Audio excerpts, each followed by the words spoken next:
DJ को बंद करो। राहुल जी बोलेंगे, संबोधित करेंगे, डीजे वाले डीजे बंद करें। मैं हमारे सब कार्यकर्ताओं से कहूंगा, सेवा दल वालों से डीजे बंद कर दें और ये नाच गाने का प्रोग्राम बंद कर दें। डीजे बंद करो, पीछे डीजे। अशोक गहलोत जी, वेणुगोपाल जी, स्टेज पे कांग्रेस पार्टी के सब वरिष्ठ नेता, कांग्रेस पार्टी के हमारे कार्यकर्ता, भाइयों और बहनों, आप सबका यहां बहुत बहुत स्वागत। रात को आप मेरी बात सुनने आए, इसके लिए दिल से मैं आपका धन्यवाद करता हूं।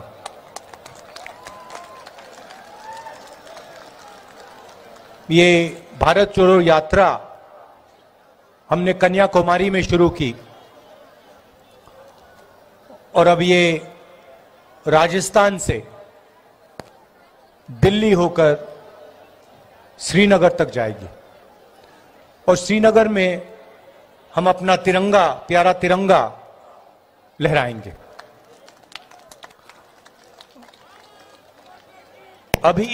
अभी आपने कहा कि ये 3700 किलोमीटर की यात्रा है, बहुत लंबी यात्रा है, बहुत मुश्किल यात्रा है, मगर सच बोलें तो मैं आपकी बात से सहमत नहीं हूं। सच्चाई यह है कि 3700 किलोमीटर से ज्यादा हमारे किसान, हमारे मजदूर चलते हैं, खून पसीना अपना देते हैं, देश को देते हैं और इन सड़कों पे जिंदगी भर हजारों किलोमीटर चलते हैं। तो सच्चे तपस्वी वो हैं, देश के किसान, देश के मजदूर। और बीजेपी की जो सरकार है, दिल्ली की सरकार है, वो हिंदुस्तान के जो तपस्वी हैं, जो इस देश के लिए काम करते हैं, उन पर आक्रमण कर रही है। पूरा का पूरा फायदा जो आपका धन है, उनके 2-3 उद्योगपतियों मित्र को दिया जा रहा है और जो किसान को मिलना चाहिए, जो मजदूर को मिलना चाहिए, जो छोटे दुकानदारों को मिलना चाहिए, स्मॉल और मीडियम बिजनेस चलाने वालों को मिलना चाहिए, वो उनको नहीं मिल रहा है। ये आज देश की सच्चाई है।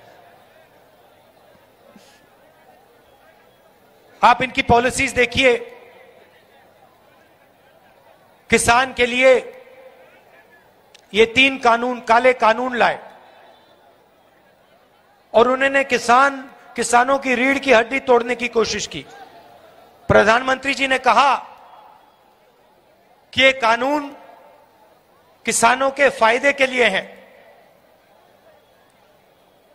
प्रधानमंत्री कहते हैं कि कानून किसानों के फायदे के लिए हैं और हिंदुस्तान के सब किसान सड़कों पे उतरे, प्रदर्शन कर रहे हैं और अंत में किसानों की शक्ति ने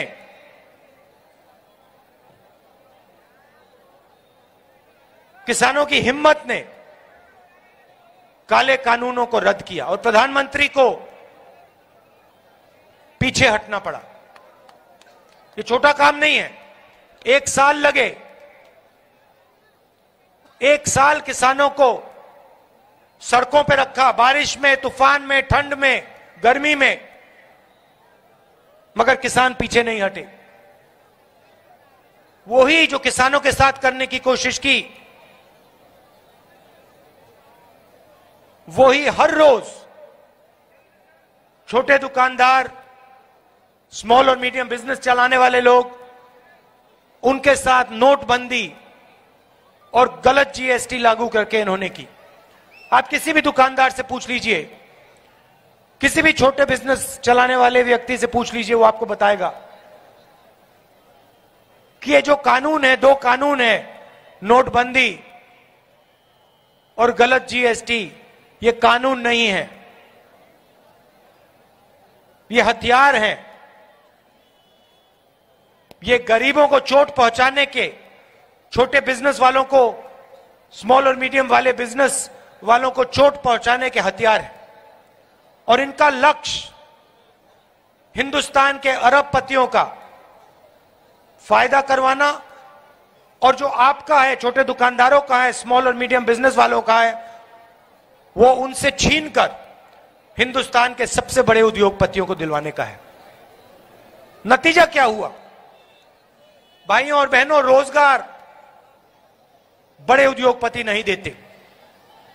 रोजगार जो छोटा बिजनेस चलाते हैं, दुकानदार होते हैं, छोटे व्यापारी, स्मॉल और मीडियम बिजनेस जो चलाते हैं, ये लोग देते हैं। हिंदुस्तान में छोटे छोटे लाखों बिजनेस हैं, ये युवाओं को रोजगार देते हैं। नोटबंदी और जीएसटी ने इन सबको खत्म कर दिया। नतीजा यह हुआ कि आज हिंदुस्तान अपने युवाओं को रोजगार नहीं दे सकता। जितनी भी कोशिश कर लो, आज का युवा नोटबंदी और जीएसटी के कारण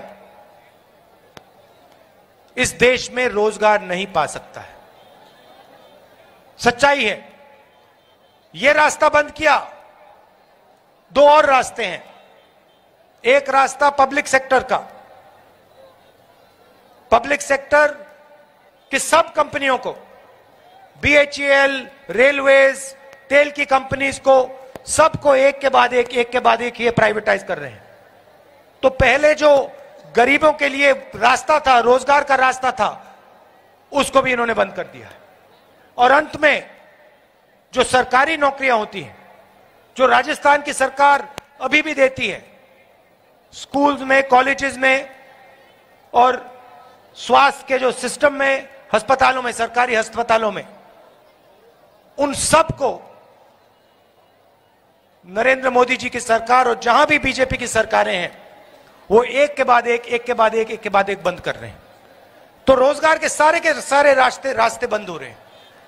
और इसके कारण देश में डर पैदा हो रहा है, और डर को बीजेपी के लोग नफरत में बदलते हैं। इसीलिए हमने ये यात्रा शुरू की, कन्याकुमारी से कश्मीर। बेरोजगारी के खिलाफ, जो महंगाई नरेंद्र मोदी जी की सरकार बढ़ाती जा रही है, जो पेट्रोल के दाम बढ़ते जा रहे हैं, जो गैस के सिलेंडर के दाम बढ़ते जा रहे हैं, इसके खिलाफ देखिए ताली बज रही है। यूपीए के समय 400 रुपए का गैस सिलेंडर होता था। यूपीए के समय 400 रुपए का गैस सिलेंडर होता था, आज 1100 रुपए का है। यूपीए के समय 60 रुपए का पेट्रोल होता था, आज 107 रुपए का है। और भाइयों और बहनों, हम सब जानते हैं कि सबसे ज्यादा महंगाई की चोट हमारी माताएं और बहनों को लगती है। सबसे ज्यादा चोट उनको लगती है। मैं बीजेपी से एक बात पूछना चाहता हूं, आरएसएस से एक बात पूछना चाहता हूं।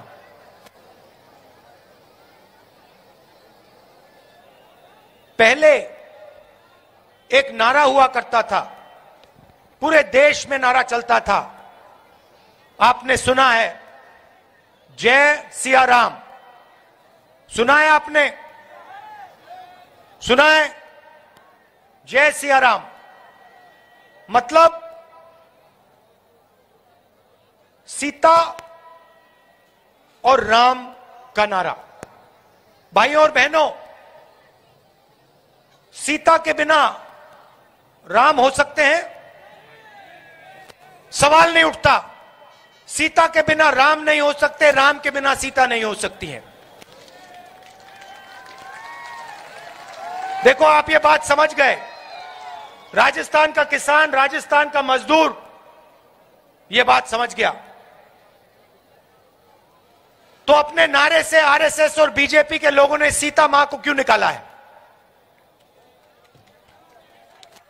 सीता माता को क्यों निकाला नारे से? वो कभी जय सिया राम क्यों नहीं बोलते?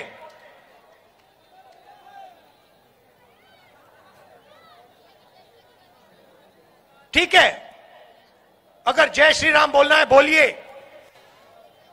मगर आरएसएस के लोगों को जय सिया राम बोलना पड़ेगा और वो सीता मां का अपमान नहीं कर सकते हैं। और एक दूसरा नारा है जो गांधी जी कहते थे, वो शायद सबसे सुंदर नारा है। आपको याद है? हां, हे राम, ये सबसे गहरा नारा है। हे राम का मतलब मैं आपको बताना चाहता हूं। जो शब्द गांधी जी ने गोली खाने के बाद कहे थे 3 बार, हे राम, हे राम, हे राम, उस नारे की गहराई और गांधी जी की सोच मैं आज आपको बताना चाहता हूं। हे राम का मतलब, जो राम भगवान थे उनकी एक सोच थी, उनके दिल में एक भावना थी, उनका जीने का तरीका था। वो सबका आदर करते थे, वो नफरत किसी से नहीं करते थे, वो सबसे प्यार करते थे, सबसे गले लगते थे। वो भावना को हम हे राम कहते हैं। और जब हम हे राम कहते हैं, हम निर्णय करते हैं कि जो राम जी की भावना थी, उस भावना से हम अपना जीवन जिएंगे। यह है मतलब हे राम का। यह भी नारा आरएसएस के लोग भूल गए हैं। वो कभी जय सिया राम नहीं बोलते, सीता को परे कर दिया, और हे राम कभी नहीं बोलते, क्योंकि वो जो राम भगवान की जो भावना है उसको नहीं मानते। क्योंकि अगर मानते तो इस देश में जो नफरत फैला रहे हैं, जो हिंसा फैला रहे हैं, वो कभी नहीं फैलाते। जो किसानों के साथ वो अत्याचार कर रहे हैं,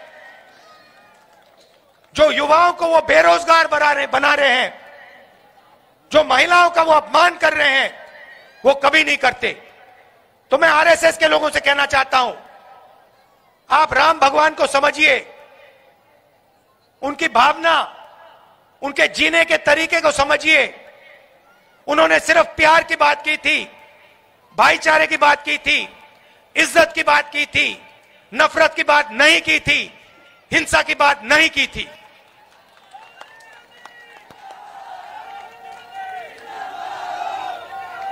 तो जब भी आपको कोई आरएसएस का व्यक्ति मिले या बीजेपी का व्यक्ति मिले, कांग्रेस के कार्यकर्ता और राजस्थान की जनता, आप उनसे कहो पहले हे राम बोलो और फिर जय सिया राम बोलो। आप दूर दूर से आए, यात्रा में आपने इतना समर्थन दिया, आज लाखों लोग हमारे साथ चले हैं, आपने प्यार दिया, पूरा का पूरा आपने अपना दम लगा दिया, आपने हमारी मदद की। आमतौर से आदमी यात्रा में सुबह उठता है, थकान नहीं होती, शाम को थोड़ी सी थकान हो जाती है। इस यात्रा में जादू सा है, हम सुबह उठते हैं, थकान नहीं होती। अभी हम 6-7 घंटे चले हैं और ऐसा ही लग रहा है कि आज अभी अभी उठे हैं, अभी अभी यात्रा शुरू की है। और ये आपकी देन है, हम अपनी शक्ति का प्रयोग नहीं कर रहे हैं, आपकी शक्ति इस यात्रा की मदद कर रही है और आपकी ही शक्ति तिरंगे को श्रीनगर में लहराएगी। आप सबका दिल से बहुत बहुत धन्यवाद। नमस्कार, जय हिंद।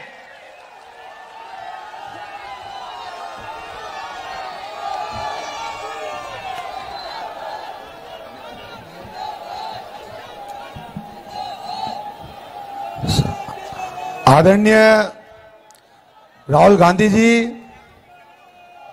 आपने जो ये कदम जो उठाया है, ये देश की दिशा और दिशा को ये बदलेगा।